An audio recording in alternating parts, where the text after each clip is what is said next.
નમસ્કાર, હું આદર્શ છું. વેલકમ ટુ આદર્શ education society. Hello students, this is chapter 1, our national fruit mango, part 7, standard 5th mathematics. In the last session we discussed up to this paragraph. Now in this session we are going to discuss this from this paragraph. Some people buy raw mangoes, get them ripen at their own home. मतलब कुछ एक लोग कच्चे आम खरीद के लाते हैं, raw mangoes कच्चे आम खरीद के लाते हैं और उसे अपने घर पे ही पकाते हैं. That is get them ripen at their own home using dry grass, jute sacks, onion, paper और ग्रेन एंड एंजॉय देम. अब कैसे उसको पकाते हैं, चलिए देखते हैं. पहले ये जूट सैक्स मतलब शणनो कोथड़ो, जूट सैक्स को बिछा देते हैं, उसके ऊपर पेपर रख देते हैं, उसके ऊपर कच्चे आम और ओनियन रख देते हैं, कच्चे आम के साथ ओनियन रख देते हैं, फिर से उसके ऊपर पेपर रख के ऊपर जूट सैक्स डाल देते हैं, मतलब उसको ढक के रख देते हैं. अब ओनियन की वजह से उसमें गर्मी आ जाएगी और वो आम with in 4 to 5 days it will get ripe and then they used to enjoy them. Many types of mangoes are in existence since many years. मतलब के काफ़ी टाइप के मैंगोज अवेलेबल थे और हयात थे. एग्जिस्टेंस मतलब थे ही. सिंस मैनी ईयर्स काफ़ी वर्षों से. तो काफ़ी वर्षों से कई सारे टाइप के आम के पेड़ अपने इंडिया में थे. Earlier huge native mango tree were more in numbers. पहले ह्यूज मतलब बड़े बड़े, नेटिव मैंगो ट्रीज मतलब देशी आम के पेड़, वेर मोर इन नंबर्स वो ज़्यादा थे. देशी आम के पेड़ पहले ज़्यादा थे. Commonly 3 to 4 mango trees were seen in each farm. कोई भी फार्म में आप जाओगे 3 से 4 आम के पेड़ वहाँ पे दिखने को मिलेंगे ही मिलेंगे. Nowadays farmers are growing grafted mangoes only. अभी आजकल क्या हो रहा है, farmers are growing grafted mangoes only. कलमना आंबा, वो जो पेड़ होते हैं वो ही बोते हैं, मतलब उसको उगाते हैं. Grafted mangoes only. Native mango trees are about to extinct. अपने जो देशी आम के पेड़ थे वो अबाउट टू एक्सटिंक्ट मतलब वो खत्म होने को है, अब वो खत्म होते जा रहे हैं. If there are no mango tree where will we hear cooing of cuckoos. अगर आम के पेड़ नहीं रहेंगे तो हम जो कोयल की कूक है वो कहाँ पे सुनेंगे.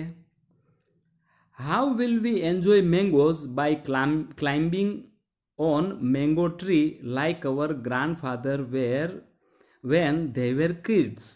हम अगर अपने जो पेड़ है उसके ऊपर नहीं चढ़ पाएंगे, जैसे हमारे ग्रैंड फादर्स थे वो उसके ऊपर चढ़ के एंजॉय करते थे. How will we enjoy visit of mango orchard think. अगर आम के पेड़ ही नहीं रहेंगे तो हम कैसे एंजॉय करेंगे मैंगोज ऑर्चर्ड. बड़े बड़े फार्म में मैंगोज के आम के पेड़ वाले फार्म में जाके कैसे एंजॉय कर पाएंगे.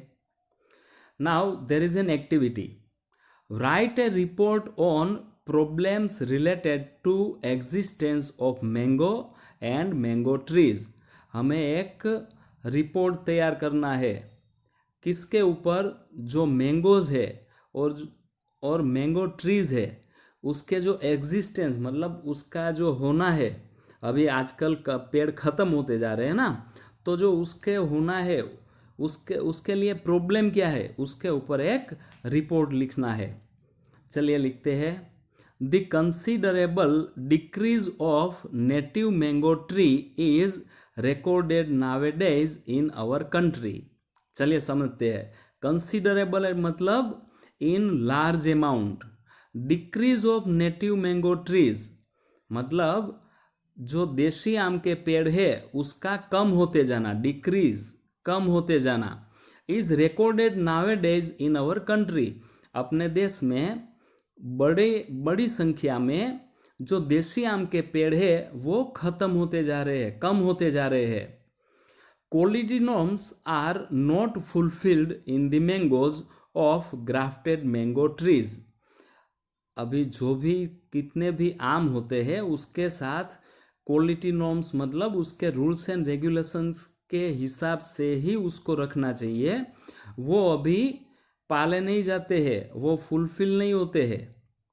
Hence, the method to ripen the mangoes by chemicals is very dangerous to our health. तो ये जो आम है उसको केमिकल के यूज से पकाते हैं, and that is very dangerous to our health. The race to get more crop by using the pesticides or other chemicals is very harmful to health. अभी आजकल एक होड़ लगी है, क्या ज़्यादा से ज़्यादा क्रॉप लिया जाए, ज़्यादा से ज़्यादा मैंगो लिया जाए। उसके लिए क्या करते हैं, दे यूज पेस्टिसाइड और अदर केमिकल्स, वो पेस्टिसाइड और केमिकल्स का यूज करते हैं, and that is also very harmful to our health. There is a big possibility to incur loss in crop because of the sudden changes in the season. अब एक दूसरी possibility क्या है, तो क्या इनकर मतलब unwanted sudden changes in the season, मतलब जो नहीं चाहिए होता है ऐसा चेंज आता है सीजन में। फॉर एग्जाम्पल देखते हैं, for example the rain in summer causes the growth of caterpillar or mites in the mangoes. अब चेंज क्या हुआ सीजन में, तो कि रेन इन समर, मतलब अगर समर में रेन आता है, बारिश आती है, तो क्या होता है, जो मैंगोज होते हैं उसमें कैटरपिलर मतलब कीड़े पड़ जाते हैं, और माइट्स वो भी एक टाइप के कीड़े ही होते हैं, वो हो जाते हैं मैंगोज में। The production of mangoes has also increased in foreign countries. अब फॉरेन कंट्रीज, भारत के अलावा जो दूसरे देश है वो भी मैंगोज के प्रोडक्शन करने लगे हैं, मैंगोज का प्रोडक्शन करने लगे हैं। तो क्या होता है, so the huge decrease in export of the products made from mangoes like mango juice, shrikhand, jam, chutney, pickles is recorded. तो क्या होता है, जो अपने इंडिया में जो प्रोडक्शन होता है मैंगो था, मैंगो से बनी आइटम्स का, जैसे मैंगो जूस, श्रीखंड, जाम, चटनी, पिकल्स, उसका एक्सपोर्ट कम होता जा रहा है, क्योंकि दूसरे देश भी आजकल आम के पेड़ और आम का प्रोडक्शन लेने लगे हैं। Hence, some species of mango are about to extinct. इसकी वजह से क्या हुआ, कुछ एक टाइप की जो मैंगोज है उसके जो पेड़ है वो खत्म होने की कगार पे है। एक्सटिंक्ट मतलब खत्म होने की कगार पे है। There is a huge demand of mango seeds in Ayurvedic field.